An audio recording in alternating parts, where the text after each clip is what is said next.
ማስታረቅ ነው፣ ማቅረብ ነው። ማሸሽ አይደለም፣ መግረፍ አይደለም፣ ማሳቀቅ አይደለም፣ ማስጨነቅ አይደለም። አንተማ ይህን ሁሉ ኃጢአት ሰርተህ እግዚአብሔር እንዴት ይቅር ይልሃል ብሎ ተስፋ ማስቆረጥ አይደለም፣ ማቅረብ ነው። ወንድሜ በድለሃል፣ ወድቀሃል። እህቴ በድለሻል፣ ወድቀሻል።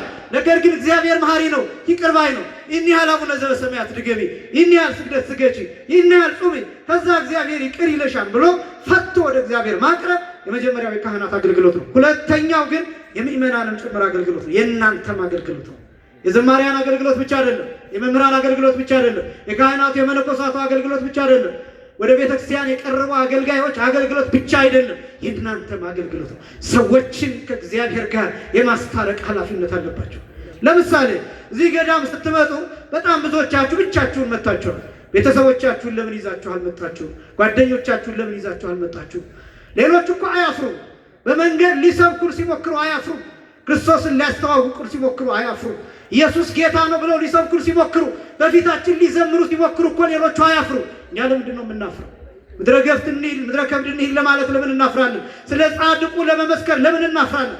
562 ዓመት ከአጋንንት ጋር የተዋጉ አጥንታቸው እስከሚበሳሳ ድረስ በጦር እየተመቱ ተዘቅዝቀው ለ100 ዓመታት ጋር ከአጋንንት ጋር የተዋጉትን አባት መመስከር ምን ያሳፍራል? ለምን እናፍራለን? ስለ ቤተክርስቲያን ክብር ለመመስከር፣ ስለ ወንጌል ለመመስከር፣ ስለ ቅዱሳኑ፣ ስለ ሰማዕታቱ ለመናገር ለምን እናፍራለን? በዚህ ምክንያት ብዙዎች ከጎናችን ሃይማኖት ይቀይራሉ። ከጎናችን ያሉ ጓደኞቻችን፣ ከጎናችን ያሉ ባልንጀሮቻችን ብቻችንን ለምን እንጸድቃለን? ክርስቲያን ማለት አብሮ የሚበላ ነው፣ አብሮ የሚጠጣ ነው። አብሮ መብላት፣ አብሮ መጠጣት ማለት ስለሚበላው ምድራዊ ምግብ አይደለም፣ ስለሚጠጣው ምድራዊ መጠጥ አይደለም የምናገረው፣ ስለ ወንጌል ነው የምናገረው። ስለ ሥጋ ወደሙ ነው የምናገረው፣ ስለ ቅዳሴው ነው የምናገረው፣ ስለ ማህሌቱ ነው የምናገረው። የበረከተ ቅዱሳንን ነው እየተናገርኩ ያለሁት። ከቅዱሳን ከጻድቃን ከሰማዕታት በቃል ኪዳናቸው በምልጃቸው ስለምናገኘው በረከት ነው የምናገረው። በጣም ብዙ ማስታወቂያ የተሰራላቸው ሰዎች፣ ያንን ማስታወቂያ የመጡ ሰዎች ይኖራሉ። መልካም ነው። ሌሎችን ለምን አልጠራንም? ሌላ ቦታ የተቀደሱ ቦታዎች፣ የቃል ኪዳን ቦታዎች ስንሄድ ሌሎችን ለምን ይዘን አንሄድም? ለምን አብረን አንጸድቅም? ለምን አብረን አንድንም? ለምን አብረን ንስሐ አንገባም? ለምን አብረን አንቆርብም? አንዳንዱ ተደብቆ ገዳም ሄዳን ተደብቆ ቆርቦ ይመለሳል። አንዳንዱ የት እንደሄደ ለሌላው አይናገርም። ይሄ እኮ ውዳሴ ከንቱ አይደለም። ገዳም ልሄድ ነው፣ ልቆርብ ነው፣ ላስቀድስ ነው ማለት እኮ ውዳሴ ከንቱ አይደለም። ጾም እኮ ውዳሴ ከንቱ አይደለም። ግዴታችሁ ነው፣ ግዴታችን ነው። ለምን እንደበቃለን? ለምን እንሰወራለን? ሌሎች እንዳይድኑ ለምን መሰናክል እናደርጋለን? ስለዚህ አብሮ መብላት፣ አብሮ መጠጣት ማለት ይሄ ነው። ማጽደቅ፣ ሌሎችን ወደ እግዚአብሔር ማቅረብ፣ ከእግዚአብሔር ጋር ማስታረቅ። ይሄ ብቻም አይደለም። ሰዎች በክፉ ምግባር ሲኖሩ ክፉውን ምግባር አስትቶ መልካም ምግባር በማስያዝ ሰዎችን ከእግዚአብሔር ጋር ማስታረቅ ይቻላል። ወንድሜ ይሄ የምታደርገው ነገር መልካም አይደለም። ማጨስ ትክክል አይደለም። መጠጣት ትክክል አይደለም። መስከርም ትክክል አይደለም። መሳደብም ልክ አይደለም። ቂምም ልክ አይደለም። ብሔርተኝነትም ልክ አይደለም። መከፋፈልም ልክ አይደለም። መለያየትም ልክ አይደለም። ወንድሜ ይሄን ተወው። ና ላሳይህ።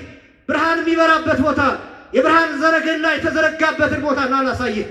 ምታርፍበትን ቦታ ና ላሳይህ። ጽድቅ የምታገኝበትን ቦታ ና ላሳይህ። አይምሮ ብሩህ የሚሆንበት፣ ልብህ የሚለሰልስበት፣ የሚያርፍበት፣ የሚረጋጋበትን ቦታ ና ላሳይህ ብሎ ይዞ መምጣት ይገባል። ብዙ ሰው እኮ ተጨንቋል። ብዙ ሰው እኮ ጭንቀት ውስጥ ነው። መሄጃ ያጣ ሰው በጣም ብዙ ነው። አላሳርፈው ብሎ በፖለቲካው የሚቅበዘበዝ በጣም ብዙ ሰው ነው። በየብሔሩ የሚቅበዘበዘው በጣም ብዙ ሰው ነው። በትዳሩ አላርፍ ያለ፣ በወጣትነቱ አላርፍ ያለ፣ በትምህርቱ አላርፍ ያለ፣ በስራው አላርፍ ያለ የሚሰቃይ በጣም ብዙ ሰው እኮ። በዚህ ዘመን ተስፋ ያለችው እኮ ይህች ቤተክርስቲያን ብቻ ናት። ይህንን ታውቃላችሁ? ተስፋ ያለችው ይህች ቤተክርስቲያን ብቻ ናት። የምታጸድቀው፣ ብርሃንን የምትነግረው፣ አይምሮ መልካም ነገር እንዲያስብ የምታደርገው፣ መረጋጋትንና ሰላምን የምትሰጠው፣ ከእግዚአብሔር ጋር የምታገናኘው ይህች ቤተክርስቲያን ብቻ ናት። አትረግጣችሁም። ቤተክርስቲያን ነው በለመለመ መስክ ታሳርፋችኋለች፣ በወንበር ታስቀምጣችኋለች። በሚያምር ቦታ፣ ባሸበረቀ ቦታ፣ ንጹህና ልዩ ነጭ በሆነ በሚያምር ቦታ ትቀበላችኋለች። ቤተክርስቲያን ነው አታሰቃያችሁ። ሳር እንድትግጡ አታደርጋችሁ። ስጋውን ደሙን እንድትቀበሉ ትጋብዛችኋለች። ቤተክርስቲያኗ በክብር እንድትኖሩ ታደርጋችኋለች፣ ትሳሳላችኋለች። የ24 ሰዓቱ ምስጋና ለእናንተ ነው። የብፁዓን አባቶቻችን ድካም ለእናንተ ነው። ሌሊት የሚቆመው የማህሌቱ ድካም ለእናንተ ነው። የጻድቁ በረከት የጻድቁ ድካም ለእኛ ነው።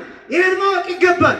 የአቡነ ገብረ መንፈስ ቅዱስ እድሜ ለምን እንደረዘመ ታውቃላችሁ? ገድሉ ላይ አንድ የሚያስደንቅ ቃል አለ። ጌታ እንዲህ ብሎ ለጻድቁ አባታችን ቃል ገብቶላቸዋል። ሚመጠን ምህረትከ ብለው ጠይቀውታል። ጻድቁ አባታችን ጌታ ምህረት ምን ያህል ነው ብለው ጠየቁት። ይቅርታ ምን ያህል ነው? የምትራራው ምን ያህል ነው? ምን ያህል በእኔ በኩል ለሚደረገው ነገር ምን ያህል ምህረት ታደርጋለህ ብለው ሲጠይቁት ምን እንዳላቸው ታውቃላችሁ? በበአሰርቱ ምዕት በከመ ኑሃ መዋዕሊከ ነው ያላቸው። በእድሜህ መጠን፣ በእድሜህ ርዝመት፣ በእድሜህ ልክ 1000 ነፍስ ምርልሃለሁ። ጻድቁ አባታችን 562 ዓመት ኖረዋል። 562ን በ1000 ሲታባዙት 562,000 ነፍሳት በጻድቁ ምልጃ ከሲኦል ወጥተዋል። ክብርና ምስጋና ለአምላካችን። 562,000 500 የአባቶቻችን መኖር። ለዚህ ነው የጻድቃን ብዙ ዕድሜ መኖር፣ የጻድቃን ከኃጥአን ጋር መማረክ፣ የጻድቃን ከኃጥአን ጋር መኖር፣ የጻድቃን በኃጥአን ምድር መኖር ዋናው ዓላማው ይህንን ማድረግ። እነዚህ 562,000 ነፍሳት ያልኳችሁ ከሲኦል የወጡ ናቸው። በሕይወት ያስተማሯቸው እጅግ በጣም ብዙ ናቸው። በታምራት የመለሷቸው እጅግ በጣም ብዙ ናቸው። በወንጌል የመለሷቸው እጅግ በጣም ብዙ ናቸው። ዛሬስ ይህን ግቢ የሞላው ይሄ ብቻም አይደለም። በዝቋላ በዚህ ሰዓት የሚገኘው የጻድቁ አባታችን የአቡነ ገብረ መንፈስ ቅዱስ መታሰቢያ ባለበት ቦታ ሁሉ የሚገኘው ሕዝብ አያችሁ፣ በየጊዜው የሚድነው በትውልድ መካከል ሁሉ የሚያልፈውን ኪዳን፣ የሚርመሰመሰውን ኪዳን፣ የማይቋረጠውን ኪዳን፣ እንደ ደም እየፈሰሰ ትውልድ የሚያለመልመውን ኪዳን ተመለከታችሁ። የጻድቃን ድካም ይሄ ነው። ከእግዚአብሔር ጋር ማስታረቅ የሚባል ይሄ ነው። በምልጃ ይኸውላችሁ፣ ምልጃ ብፁዕነት ነው። ከእግዚአብሔር ጋር የሚያስታርቁ ይሄ ጸጋ ያላቸው ብፁዓን ናቸው። ከእግዚአብሔር ጋር የሚያስታርቁ ሁለተኛው፣ የመጀመሪያው ራሳቸውን ከእግዚአብሔር ጋር ያስታረቁ ወይም ራሳቸውን ይቅር ያሉ ወይም ንስሐ የገቡ። ሁለተኛው ሰውን ከእግዚአብሔር ጋር የሚያስታርቁ በምልጃ ጻድቃን። የመጨረሻው ሶስተኛው ሰውን ከሰው ጋር የሚያስታርቁ። በዚህ ይጨርሳሉ። በነገራችን ይሄ ቀላል ነገር እንዳይመስላችሁ። ሰውን ከሰው ጋር ማስታረቅ፣ የሰዎችን ጸብ ማየትና ሰዎችን ከሰው ጋር ማስታረቅ። በዚህ ዘመን እንደምታዩት የሚያስታርቅ ሳይሆን የሚያጣላ ይበዛል። ስራዬ ብሎ ሚዲያ ከፍቶ ዩቲዩብ ከፍቶ ሰውን ከሰው ጋር እያጋጨ የሚኖረው ሰው ብዛቱ፣ ክፋት የሚተፋው፣ ተንኮል የሚተፋው፣ ጭንቀት የሚተፋው፣ ሰዎችን ማሳቀቅን የሚተፋው መብዛቱ። እንደዚህ አይነት ቦታዎች እኮ የምንመጣው እንዲህ አይነት መርዝን እንድንጥል ነው፣ እንድንተፋ ነው። እባብ እንደምታውቁት ውሃ ሲጠጣ መርዙን ይተፋል ይባላል። አንደኛ በውሃ ውስጥ መርዙ ተሰራጭቶ ራሱን እንዳይገለው መርዙን ይተፋል። በነገራችን ላይ በፍትሐ ነገሥትም በአባቶቻችን ስርዓትም በቅዳሴ እግዚእም ላይ ጌታ እንዳስተማረው ክፉ ሐሳብ ያለበት ሰው ወደ ቤተክርስቲያን እንዳይገባ ይከለከላል። ክፉ ሐሳብ ያለበት ሰው መቦ ዘቦ ነውር ህሊና፣ የህሊና ነውር ያለበት ሰው፣ ተንኮል ያለበት ሰው፣ የማጋደል ሐሳብ፣ የጦርነት ሐሳብ፣ የሞት ሐሳብ፣ ወንድምን የመግደል ሐሳብ፣ ጎረቤቱን የማስጨነቅ ሐሳብ፣ ሚስቱን የማስጨነቅ ሐሳብ፣ ባሏን የማስጨነቅ ሐሳብ፣ እንደዚህ ያላቸው ሰዎች ቤተክርስቲያን እንዳይገቡ ይከለከላሉ። ይጥፉት፣ መርዛቸውን ውጭ ይጥፉት። ከዛስ በኋላ ከቤተ መቅደሱ ሲመለሱ ያንን መርዝ እባቡ ከጠጣ በኋላ መርዙን እንደገና ያነሳዋል። ክርስቲያኖች ግን መርዙን ከተፉት በኋላ ይርገጡት፣ በእግዚአብሔር ቃል ያርክሱት፣ በወንጌል ያርክሱት። ከዛ በኋላ ያንን መርዝ ይተው። ከዚያስ ልክ እንደ ጻድቁ አባታችን እንደ አቡነ ገብረ መንፈስ ቅዱስ በብርሃን ሰረገላ ይኑሩ። ለጻድቁ አባታችን ለአቡነ ገብረ መንፈስ ቅዱስ የተሰጣቸው ጸጋ አንዱ በብርሃን ሰረገላ መንሳፈፍ ነው። በብርሃን ሰረገላ መብረር ነው። ይሄ በብርሃን ሰረገላ የሚበሩበት ፍጥነት እጅግ በጣም አስደናቂ ነው። እዚህ ታይተው በማይክሮ ሰከንድ ውስጥ ዝቋላ ሊታዩ ይችላሉ። አስደናቂ ነው። ለጻድቁ የተሰጣቸው ጸጋ፣ እግዚአብሔር የሰጣቸው ጸጋ። ክርስቲያን ይሄ ብርሃን አለው። ብርሃን ክርስቶስ ነው። በብርሃን ክርስቶስ የሚኖር ሰው ጨለማን ያስወግዳል፣ ሞትን ያስወግዳል፣ ወንድሙን አይጠላም። ብርሃን እንደምታውቁት እርስ በርሳችን እንድንተያይ ያደርገናል። እኔ የለበስኩት ካባ ነጭ መሆኑን የምታዩት ብርሃን ስላለ ብቻ ነው። ብርሃን ቢጠፋ ጨለማ ቢሆን ምን እንደለበስኩ አታዩትም። ምን እንደለበሳችሁ አላይ። ብርሃን ከሌለ ትርጉም የለውም። ህይወት ትርጉም የለውም። ነጭ፣ ቀይ፣ ጥቁር፣ ወፍራም፣ ቀጭን፣ ረጅም የሚባል መልከ መልካም፣ መልከ ጥፉ የሚባል ነገር የለም። ጨለማ ነው። ይሄ ብቻም አይደለም።